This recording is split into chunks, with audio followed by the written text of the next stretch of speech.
Thanks for tuning in to Men for the Win, a podcast hosted by David Kufis and Dan Thompson, two avid fans who appreciate well-played baseball, especially when it's done by the Twins. Men for the Win is sponsored by the Grand Group with Edina Realty. Are you looking to purchase a new home in the Twin Cities area? Or perhaps you're trying to sell your current home? Whether you're upsizing or downsizing, the Grand Group with Edina Realty will meet all of your housing needs. Contact the Grand Group by emailing thegran, that's G-R-A-N, group, at edinarealty.com, or call them by phone at 612-817-8751. The Grand Group with Edina Realty, 7-time Minneapolis-St. Paul Magazine Super Agent Award winners.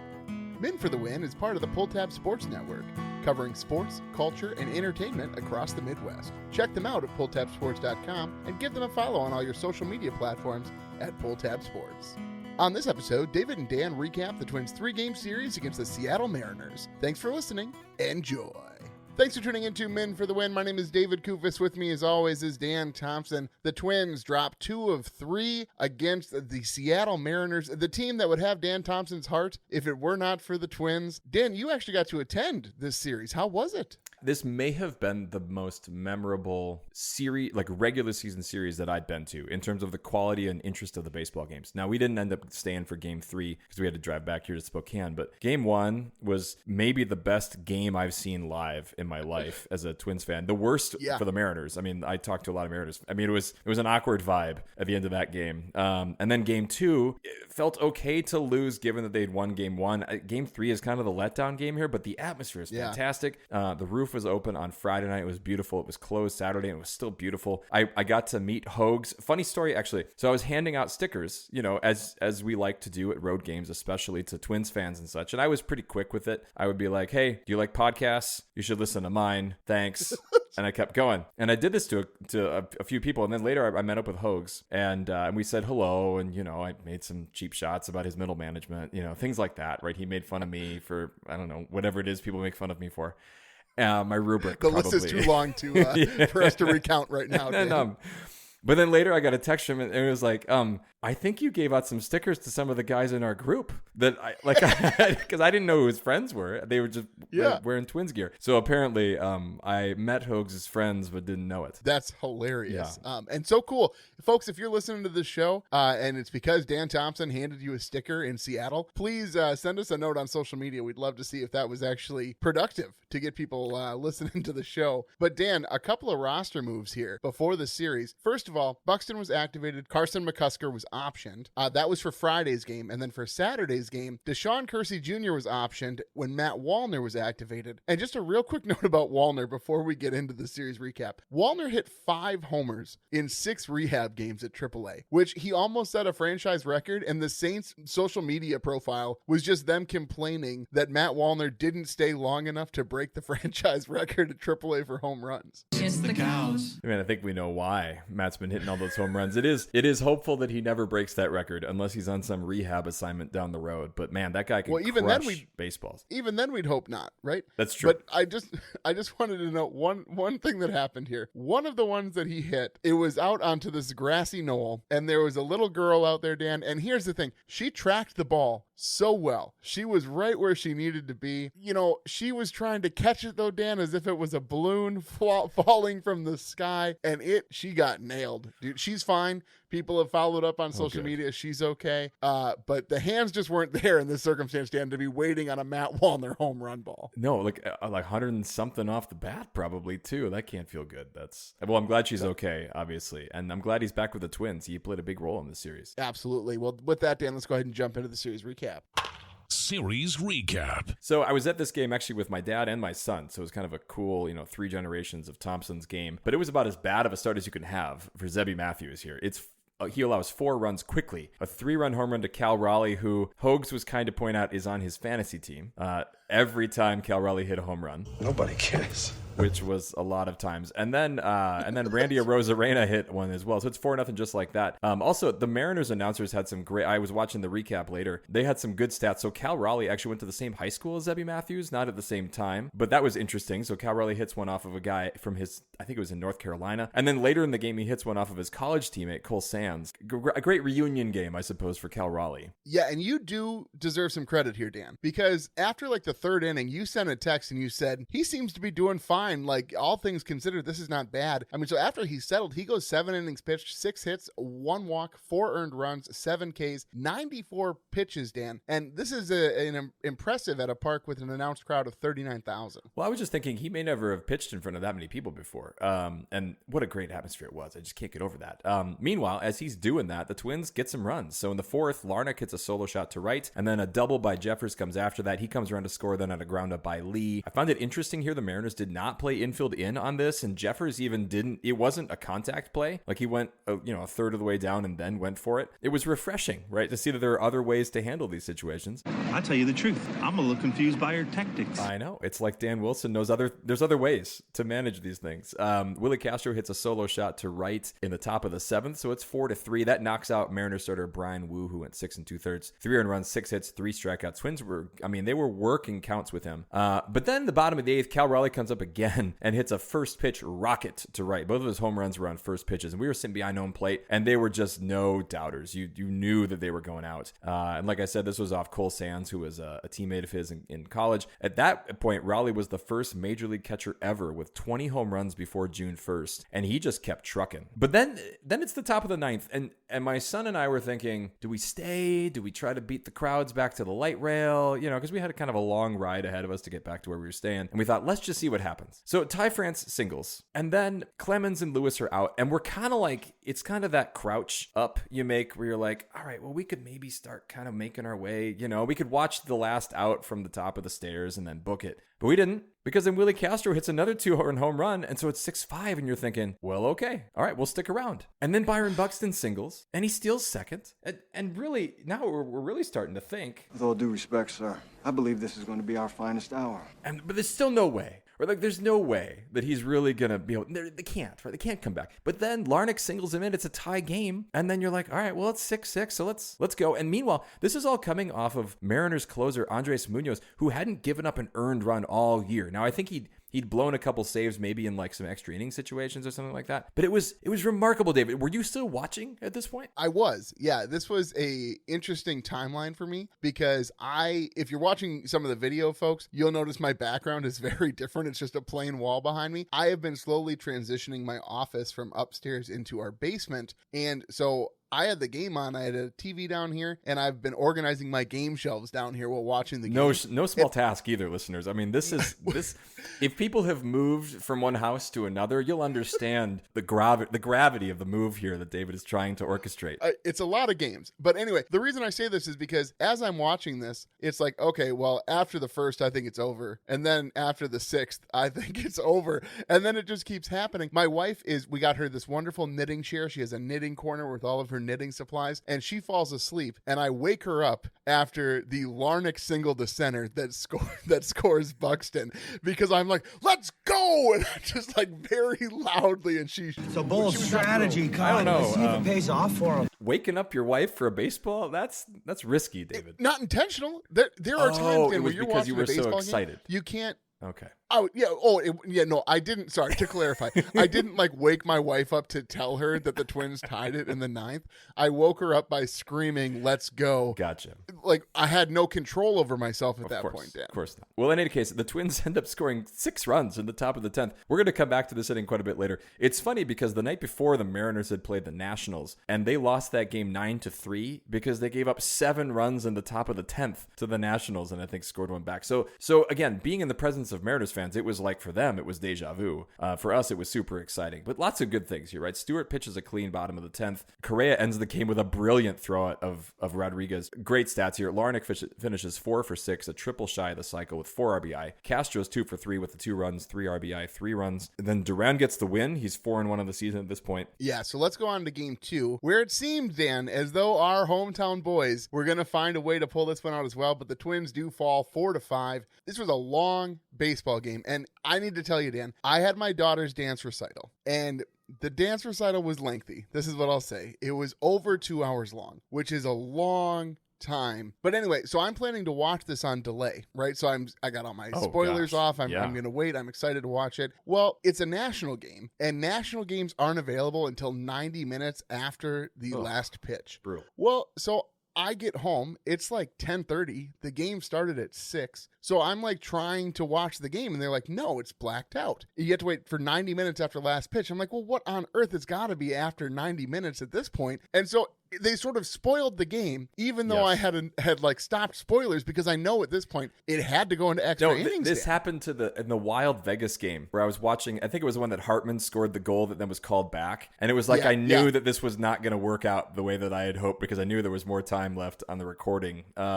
They should be able to turn it off. Which, actually, another aside, have you noticed that they don't have the ticker nearly as often? Like I was, because they're like when the Twins and the Timberwolves were playing in the Wild there for a bit too. Like I was trying to not know the score, of the basketball game or the hockey game when I was watching the Twins game. Does that make sense? And I don't think they talked about it. I was really grateful for that. Yeah, it's helpful. I think that a lot of sports today, we talked about this maybe 2 or 3 seasons ago, Dan, where it's like if people want to know the score of sports games, nobody's turning on a baseball game that they don't care about and hoping that the ticker updates them on the stats. Exactly. And I think people got even more annoyed when they started giving you the money line and the betting statistics along with the stats. Nobody cares. Like nobody cares what the Pistons-Knicks game score is who didn't already look it up in a different fashion. Exactly. So anyway, thank you broadcasters for finally catching up after 10 years. In any case, so again, long baseball game. There was even a 10-minute fire alarm delay. We looked up and there was just a bunch of lights flashing all over the place, and apparently like there were some places in the stadium that were actually like alarms were blaring. Phil Miller was there. He if you want to read about the series, you should check out the Star Tribune, because Phil Miller had some great stories throughout the series. It's not, though, a great start for Bailey Ober. So I was hopeful about this game because Ober was on the mound, but he only goes 4 innings. I think it's like 97 pitches. The 2 runs he allows are on a Cal Raleigh 2-run home run, but the Twins actually scored first in this one. Top of the second, Matt Wallner in his first at bat after being hurt, about a month and a half ago. He hits a 2-run home run, and then with Castro at third, a couple batters later, a 2-out single by Buxton makes it 3-0. The Raleigh home run came an inning and a half later, so it's 3-2 for a while here. We will come back, I think, to the top of the 7th when Carlos Correa is ejected for the first time in his career, and then Rocco was. I was really wishing that I was sitting behind home plate for this game just for that moment, but we were out and right, so I couldn't really tell. So we're going to come back to that. The bullpen does a pretty good job in this game, but then it kind of runs out of gas here, and Jorge Alcala has to come in. And when Jorge Alcala comes in that it's going to be a little bit dicey. That like I think Rocco is probably, maybe he's got his like pinky, tied behind his back, or his fingers crossed behind his back or something like that. Like he's maybe a little superstitious about these moments. I'm not superstitious, but I am a little stitious. Like wouldn't you be? Like when Jorge comes up, or it's like him and Topa and Funderburk. I'm like, this could go either way. Yeah, I suppose it could go either way, Dan. I don't know that Rocco is like just crossing his fingers and toes hoping that things work out. That's not. Well, he was back in. I guess by this point he was back in the locker room anyway. So this is he was 4 or 5 beers deep at that point anyway, Dan. He didn't care.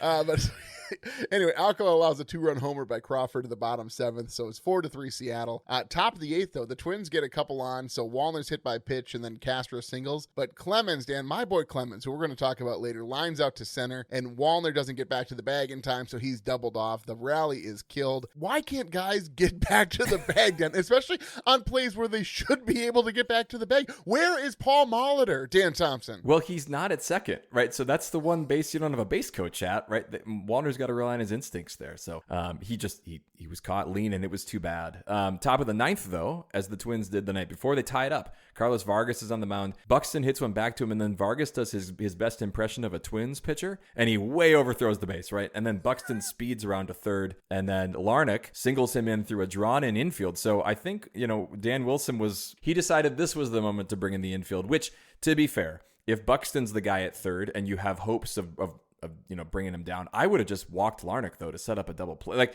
there are other things that I would have done here if I was Dan Wilson. And then the extra innings, we're going to talk a little bit more about this later, but the gist of it is that the Twins don't score when they should have, and then the Mariners in the bottom of the 11th do the smart thing where they bunt the guy over and then hit the ball back to the first baseman. Ty France can't quite get the ball home fast enough to beat Mitch Garver, and so the Mariners win this one in a walk-off 5-4, and the Mariners fan base kind of collectively picked themselves back up off of the floor and felt pretty good, because again, after 2 big extra inning losses, they were pretty hyped about that one. Oh, I believe it, Dan. I imagine, again, this is what Twins fans feel like when the Guardians walk us off for the nth time, which is super frustrating. But anyway, moving on to game 3 here, Dan. Twins lose this one 2-1. The bullpen at this point had nobody in it, Dan. So Chris Paddock, the Iron Man, the workhorse, the inning eater, Chris Paddock, 8 innings pitched, 1 earned run, 1 walk, 10 Ks. We're going to talk about him later, but my goodness, what a performance from Chris Paddock. He threw no balls. Like, I think it was until like the fourth inning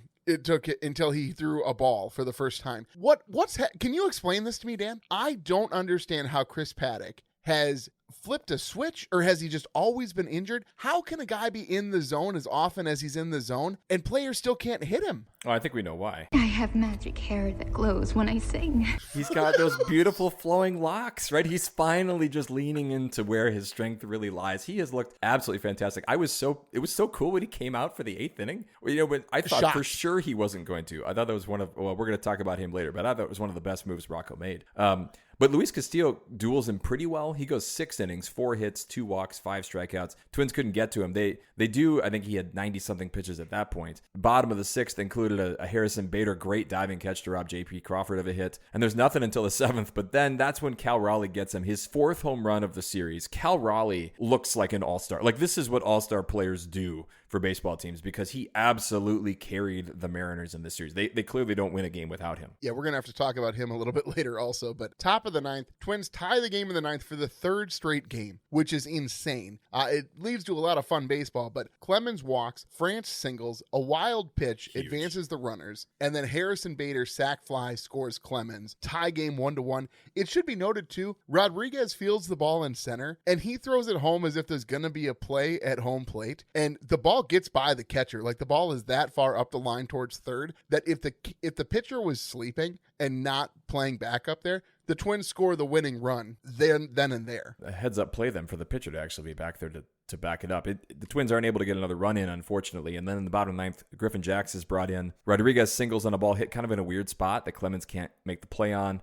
He steals second. Jeffers tries to throw him out, which is a bad idea. Overthrows into center. Rodriguez is at third. And then at that point, Randy Arozarena comes up. There's only one out. I would have walked that man. There is no way to me that you face Randy Arozarena, who has plenty of big hits in his own career. You got Riley Tellis coming up next. I just think you take your chances there with maybe getting a double play. But in any case, it's another walk-off for the Mariners. And so they win it 2-1. They win the series 2-1. It was fun. All right, it was such a fun one. It would have been so much cooler if the Twins would have been able to close out game 2 or game 3 to walk away with a series win, because now they've lost a couple series in a row. They're playing kind of 500 ball over the last week or two. So we'll see if they can get this back on track with 4 against the A's. Yeah, it's kind of ho-hum. And, sometimes, Dan, every night you cook dinner and it feels a little ho-hum. Well, let me tell you, Dan, when you need inspiration, you need to head to Cub Foods. You're inviting the neighbors over for backyard barbecues. School is coming to a close. Cub Foods is your one-stop shop for all your grocery needs. With everyday fresh products and a wide selection, you'll be in great shape to host the next grill out with all your backyard essentials. Grab your fresh produce at deli meats, party trays, and bakery all in one stop. With over 100 locations in Minnesota, check out your local Cub on your next shopping trip for all of your springtime essentials. Catch 'em all, Kirby Puckett! Puckett's Picks winner. This one goes to Hogs. He picked Larnach, who had a great series, and he looked really good out there. 12 points for Larnach.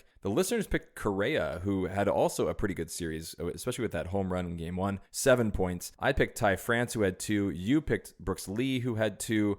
So we do not win, obviously. Hogs also gets the bonus point, and that puts him ahead now a little bit more in the season standings. He's got 9 wins. David, you have 6.5. I have 4. The listeners have 2.5. Hogs with a commanding lead also in the points. It would be less frustrating if he hadn't said, like 2 episodes ago, how he was going to go on a tear here and he was just going to get a commanding lead. And I'm sad to see that came to fruition, Dan. I know he's got wins in 3 of the last 4 series. But we'll see. Long season still ahead.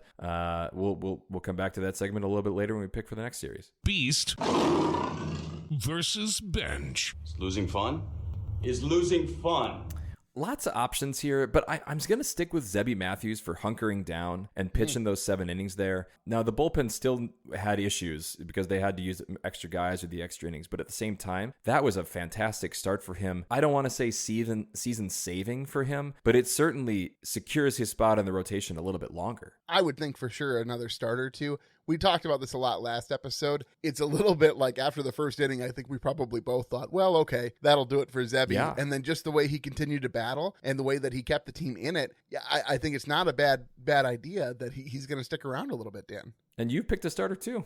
I got to go with Chris Paddock. It's just insane, Dan. 8 innings pitched, and the only earned run that you give up was to Cal Raleigh, who's the only guy in the league, in all of baseball right now, who has more home runs than Aaron Judge and Shohei Ohtani. You can't even hold that against him. Honestly, every home run that Cal Raleigh hit, if you have a guy who's out hitting Aaron Judge and out hitting Shohei Ohtani and out hitting literally the rest of baseball, you can't be that mad at pitchers giving up those runs. Well, and it wasn't like they were leaving the ball over the middle of the plate. Cal Raleigh was turning on pitches inside. Like Ober talked about this, how he was trying to just get the ball inside on him and just couldn't do it. I mean, like, that man's just on a heater right now. Can't be stopped, Dan. Who do you have on your bench? Well, so I ended up going with Royce. You were the chosen one. You know, he's batting 8th in game 1. He goes 0 for 4 with a walk and a strikeout. And then in game 2, he doesn't play. And then in game 3, I mean, you're going to talk more about this later, but he only has 2 at-bats in this. He strikes out one of those. He's I think almost 0 for 30 now. I feel bad for him. And so I kind of feel bad putting him on the bench. But, like, the only reason he's still on this team is because he's a third baseman who can play good defense there. Otherwise, I think they would have sent him down instead of Kersey. Yeah, we're going to have to talk about this, Dan. The Kersey-Royce Lewis debate is a fiery discussion I don't know that we knew we'd be having at this point in the season. I had a hard time with this. Royce seemed like the easy pick, and I think he's well deserving of it. I don't really want to give it to my guy Ober, even though he might be deserving also. I'm actually going to give it to Cody Clemens here, Dan. 1 for 12, 2 strikeouts, and that costly dumb in game 3 bottom 9 on the Rodriguez hit. It's possible he wouldn't have made the play even if he got to the ball, because Rodriguez is a fast man. But still, it's infuriating that we didn't actually get to see that, because obviously that's the run that came around to score. Rocco's Rewind. So game 2, top 7, when Rocco and Correa get tossed, again, Phil Miller had a great story about this here. Correa insisted that, quote, I did not say anything to get thrown out. Now, okay. He must have said something to get thrown. So Austin Jones was the umpire here, and he's relatively young, relatively new in the majors. I think it's only his 1st or 2nd season. So I think that there's a little bit there where Correa, as a 10 or 11 year vet now, I think sometimes we don't. And they had a whole celebration, don't you remember? Well, yes, sure, of course, the big party. I think that we don't maybe recognize just how well the umpires do know these players and how well some of these players know the umpires, right? I mean, like Carlos Correa knows all these umps quite well, I'm sure. He's not just calling them blue, you know? I mean, like, he's calling them by their names. I doubt that goes over well.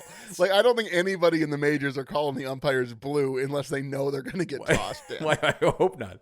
But basically, Correa's complaint was about pitches being low in the zone called strikes. And the 2 of that at bat to Brooks Lee were strikes. I mean, they caught the bottom, at least according to what we see on StatCast and such. Baldelli coming out and kind of like backing him up is fine and well. Weird, but I think this was a little bit costly, given the fact that the Twins then had some key decisions to make after that, and some key plays. Then Correa wasn't there, and Correa, to his credit, was upset that he wasn't there for the rest of it. But I thought, like, does Rocco have to get tossed there, or can he come out and defend Correa, but keep his cool enough to not follow him to the locker room? Nope. I think in that moment, the manager's job is to get tossed so the player doesn't. But he'd already been tossed. That was the thing. Like, Correa gets tossed first, and then Rocco gets tossed. Can't they just send Jace out there instead? No, okay. Maybe. Can you let me finish? Well, yeah, sorry. I thought you were done. You think I was talking to Hogs here. I guess I was speaking with the assumption that, yes, Rocco should have come out earlier than he did, waiting for Correa to get tossed and then come out and make the play. You can't do that. And also, I don't know how often this happens, Dan, that a guy who's in the on-deck circle is getting tossed from the game. Not the guy at the plate, Dan. A player in the on-deck circle complaining about a pitch that, I'm sorry, I know that these guys are great and they watch the game from the same angles every single game, but there's no way he has as good a view as the umpire. Now, to be fair, again, umpires can be terrible, but in this instance, when it was at least a close pitch, like if it doesn't bounce, like, and you're in the on-deck circle, I don't know how willing you should be to be barking at the umpire that the call was bad. To Austin Jones's credit, he was about right on the average accuracy. So according to scorecards, he was 94%. So he didn't miss that many calls, and there wasn't a big favoritism, at least on that. So we'll see. I did like Brooks Lee's line in the article. He said he apparently told Carlos thank you for standing up for him. So that.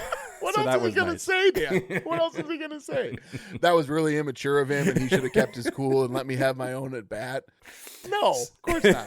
Anyway, so that's what I had for Rocco. What do you have? Well, I didn't realize that Carlos Correa's perspective on this team is... Where did all these unsupervised children come from? Carlos, man of the house, has to come in and lay down the law with the umpires, Dan.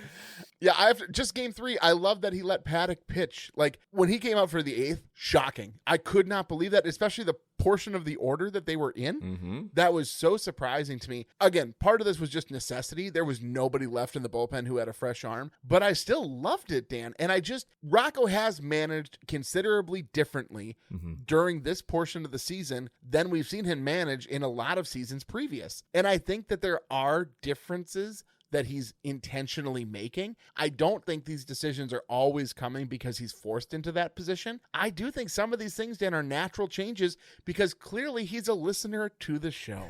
Obviously. I think he's managing better. I think this has been his best stretch here in a while, pulling the right strings. But that was different. To leave Paddock out there, that was something. I think that was Paddock's longest outing of his career, too. So yeah, after 102 pitches, that was his max, I think. And then everything above that was gravy. So good on him. All right, well, let's move on here to some cool Minnesota moments. Minnesota moment. Game 1, top 10, Dan. It has to be Correa hitting that first pitch deep to left. Drops the bat immediately. But then I think he had some like Willie Castro nightmare scenarios where he's like looking at a ball that he thinks, okay, wait, maybe that's not gone. So if you watch the replay, just focus on Carlos Correa because he drops the bat like he knows it's a home run, but then he sort of stutters out of the box and starts running a little bit, thinking that he didn't get all of it. And then as soon as it clears the wall, he has a big celebration and he does his whole trot. But I thought it was just pretty entertaining that like he had to make sure, Dan, before he did his full celebration. What drama, what a game, what a finish. I didn't feel like Correa's home run was going to be enough. And so it was nice that they tacked on those 4 extra ones. Yeah, and then the other thing I want to talk about is we just talked about Correa getting tossed. I also want to talk about Game 3, top 8. Correa's reaction to the foul tip that was caught to end his at-bat with a strikeout. There were 2 on. It's weird to me how upset Carlos Correa is right now when the team is playing really its best baseball that it has all season long. It's fascinating to me that this fiery version of Correa we didn't see during the Twins' losing streak. It's now when they're losing games after playing well to win more games. I don't even know how to phrase that properly, but you understand what I'm saying? Like, where is this fiery Carlos when the Twins have just lost 15 straight? Oh, I think it's because he sees the potential of this team. Like I think he looked at the team end of last season or during the streak and just didn't think that they were gonna. I don't know. They didn't have it in them. But I guess when you bring it up now, are you talking about just this season? You're looking for that fire? Yeah, this season, with the way the season started, Dan, where was Carlos screaming at umpires and getting tossed and really being vocal in the clubhouse and on the field, really, talking things up? Where was that guy during that streak, Dan? I can't compete with you physically, and you're no match for my brain. I mean, how can anyone understand the mind of a great man like Carlos Correa? Like there must be something going on there. Hold up. Great baseball player. Yes, sorry. He Man of the Year candidate. He was nominated for the Roberto Clemente Award, David. They booed him super hard too in Seattle. Yeah. And it was hard for me to justify, because people would be like, why aren't you booing? And I'm like, well, he plays for the Twins now. Dan's looking down at his Correa jersey. Why should I? I know booing? I can't. It is hard to justify. That is a fair question. I really do think he's just more fired up because he can see now that there's some brighter light at the end of the tunnel. That this could be a playoff team and they could go far. Sorry, I don't mean to beat a dead horse here. There he is, beating that dead horse. But I don't care that this is what gets him fired up. He should have been this guy earlier to get the team fired up. I don't like this. I like it that I appreciate that it sort of stoked his competitive nature, but I don't like that competitive nature just went away when they were losing. As a classroom teacher, there are times when, if your team is beat down, you can't rev them up that way. You have to try other ways. But when they're cooking and when they're moving, you can kind of be a little bit more excited in those moments. You can be a little bit more you can get more excited and they will come with you. I think there's an element of he's trying to match the energy of the room, but bring it up just a notch. So maybe when everybody else was kind of really wallowing, he wasn't he didn't have 2 pints of ice cream and a Hallmark movie. He had 1 pint of ice cream and Sleepless in Seattle. I thought that was going to be a miscongeniality reference at first when you were talking about the ice cream, and then you added the other notes here. But if you remember, one of the greatest scenes in cinematic history, Sandra Bullock at the bar and says, "Hey, Mick, give me a pint." And he's like, "You sure you want a full one?" And she goes, "Yeah." And he hands her a Ben & Jerry's. Fantastic cinema, Dan. Sorry. No, so I think that's what I think it is. I think he's trying to match +1, the energy. Okay, well, fair enough. What do you have, Okay. Dan? So that is a long tangent on Carlos Correa's attitude and vocality in the clubhouse, depending on the Twins' record. So two things. So first off, as a Minnesota Twins fan, so we got to the game Friday early so we could watch BP. And so my son is out there in right field trying to catch BP. And he's down there. There's maybe one other notable Twins fan. My son reaches up with his glove and he's right under it. And there's a fan in a Sonny Gray jersey who catches it right over him. And I thought, oh man, this is a dude, bro. But he wasn't. He gave the ball immediately to my son. And so I thought that was really cool. The irony, of course, is for all the ragging that I've done on Cody Clemens, that baseball came off the bat of Cody Clemens. So I thought that was kind of funny. Also, the guy in the Sonny Gray jersey later got a ball of his own and caught that too. So that was fun. So my son got a ball and then also this other guy did. So that was my sentimental Minnesota moment. Love it. Dan. But the Minnesota moment to me is the game 2 extra innings were just coulda, shoulda, wouldas here. And it's a little bit of a Rocco's rewind, but because Rocco wasn't out there, I feel like I can't actually give it to him. But man, you got to be able to push a run across there. And there was the send of Matt Wallner on a Cody Clemens hit that, you know, he ends up getting thrown out at home. You could have been looking at bases loaded with nobody out. And I just think you have to sit on that and you cannot try to force that situation. And then, of course, then it was funny to watch the Mariners do exactly the right thing in the bottom of the 11th to bunt and then just make some contact. And it was cool for Cole Young because it was his major league debut and he gets the game-winning hit. That was the sequence that I thought actually kind of defined the series because if that's flipped, if the Twins were able to win that game, I don't care if they lost game 3. Fair enough. Yeah, I think that's reasonable. Well, with that, Dan, here, let's go on to Mauer's musings. I just don't know how it can get any better. Mauer's musings. So, Dan, game 3, top 8. Brooks Lee was brought in to pinch hit for Royce freaking Lewis. You were the chosen one. We sort of mentioned it earlier. You just said some blasphemous statement about sending Royce Lewis down so you can keep Kersey Jr. up, who, by the way, we just posted a video clip of you saying you never want to see Kersey Jr. take another at-bat again for this I don't, team. but I want him to be pinch running in key situations like he did in game 1. So my question is, Dan, what do you do at this point with Royce Lewis? You keep him. You keep him and you bat him 9th and you do exactly what Rocco did and you pinch hit in key situations until Royce can get back on track because they don't have another great third base option other than Brooks Lee, but you want Brooks Lee to be able to move around. Willie Castro seems to be a little bit better out in left field. Well, aside from last series when he didn't know what he was doing in Tampa, but that was because it was Tampa's left field. But I think they really like Royce at third. You have so much faith in him as a franchise really right now. To send him down to AAA would feel like such a defeat. And you could argue the other side that, well, but he should. But I think it's more than optics. I think Lewis has to just work through this at the major league level. I don't know if I agree. I don't even know that I have a very strong opinion about this. And for me, Dan, to not have an opinion on something is not a normal perspective. I just don't know how you fix him. And if his pedigree wasn't there, that he is such a good baseball player and a guy who most of the time, Dan, in those big moments, he's the guy you want at the plate. I don't know. How do you fix him? What's broken? Somebody has to know that something has changed. Or is it truly mental? Get the guy a psychiatrist. Do whatever you need to do to get Royce Lewis back to being the player we know he can be, because we can't keep watching this version of Royce Lewis. Yeah, he's been really good in the field, but at the plate, it's like you don't even sit up for his at-bats anymore, Dan. You'd think it's Deshaun Kersey Jr. at the plate, like the way I watch those at-bats. Is this not the job of the batting coach? Couldn't Matt Borgschulte be doing this? Somebody must be working with him a little bit. I would imagine everybody's working with him, Dan. But it's hard when a lot of the team is performing pretty well at the plate. And so it's really hard when it's one or two guys who are just struggling and there's not a great reason why. Could there be a facial hair issue, or maybe he just needs to grow his hair out a little bit? That can be a thing. I'm not superstitious, but I am a little stitious.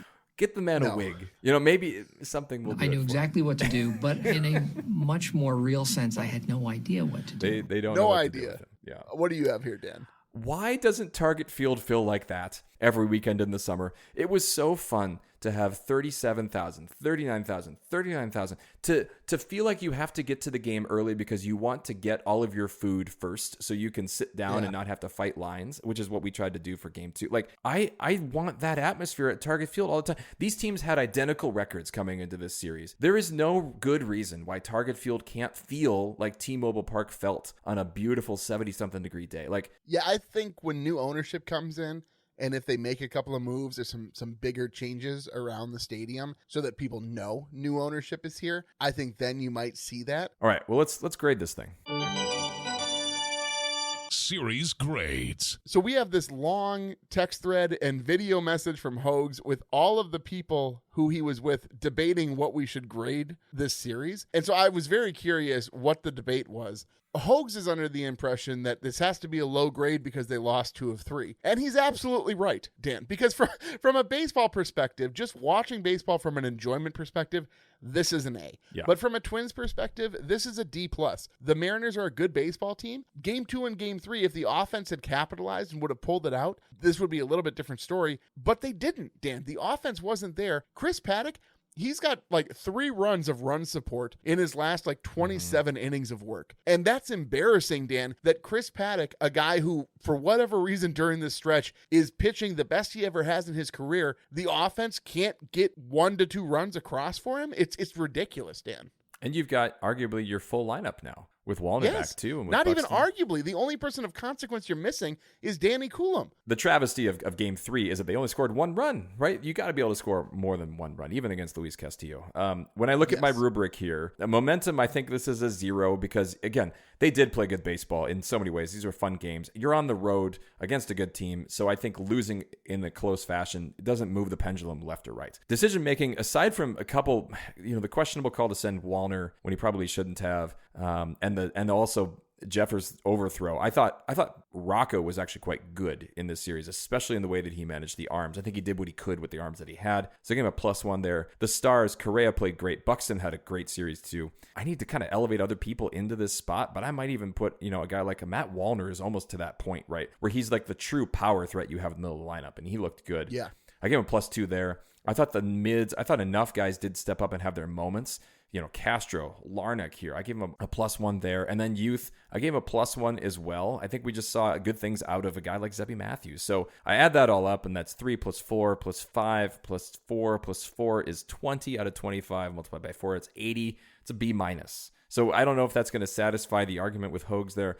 I thought they played well, but they didn't do enough to move the team forward. Yeah, I think the lack of offensive production in Games 2 and Game 3 when it really counted, I think that feels a bit high from my perspective. So Dan, but I get it. It's the end of the school year. The grades tend to get a little bit, inflated at the end of the year when you're ready to be done. Well, speaking of things that are inflated, David, your Wi-Fi speed ought to be a whole lot better than it is, especially if you live out in the West Metro, because that's where there's a new high-speed internet sheriff in town. Gateway Fiber has landed in Blaine, Brooklyn Park, Champlin, Coon Rapids, Maple Grove, and Plymouth. With plans to expand deeper into Minnesota, Gateway Fiber boasts a fiber optic network that exceeds the capabilities of some of the biggest players in the business, which gives you more whiz for less cost for all of your online working, streaming, and gaming. With no hidden fees, no data caps, and no installation fees, Gateway Fiber is perfect for your home or business. Go to gatewayfiber.com to get fast, reliable, and affordable high-speed fiber internet. I don't know, Jack. It looked like Herbeck pulled him off the bag.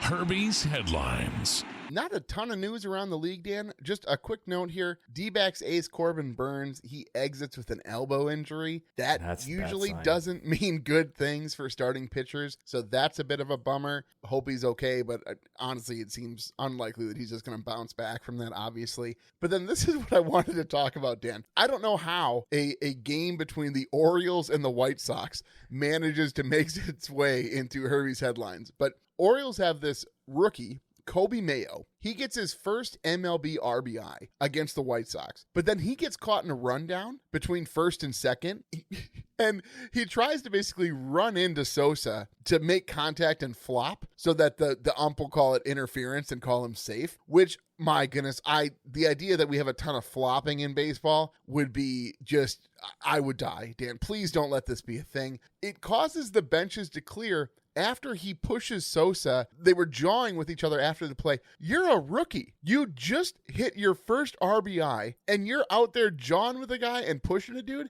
I just don't know, Dan. That's an attitude that I don't think I could understand for a guy who's this new in the league. You know who wouldn't do that? I have magic hair that glows when I sing. Luke Keeschel wouldn't be doing that. He wouldn't get caught in a rundown, though. He's that good. I tell you, that's the solution. If Royce is not right by the time Keeschel is back, that's your transaction right there. Luke Keeschel back up, Royce Lewis down. That would be a hard point to argue against. But okay, with that, let's make our picks here for the A's, the Oakland, the Vermont, they're just Sacramento. the Athletics. Where are they just from? The Athletics. Well, they have to be from somewhere, right, Dan? Duluth is in North Dakota. We'll call him that. And we'll see you tomorrow night. Puckett's Picks. Well, the listeners are going to take Wallner, which is really no big surprise. And then it'll go to you, Dan. I'm going to go back to Buxton. He looked really good out there. He didn't play in game 3. Maybe he should have, and that would have made a difference. But I think that means he's going to play more in the Oakland series. There I did it. The Athletics series. I'm going to go with Carlos Correa. Just a quick note on Matt Wallner. I mean, I assume he was going to be first off the board. But one thing that Trevor Plouffe said during his time in the booth this weekend, he said, Matt Wallner just looks really hitterish currently.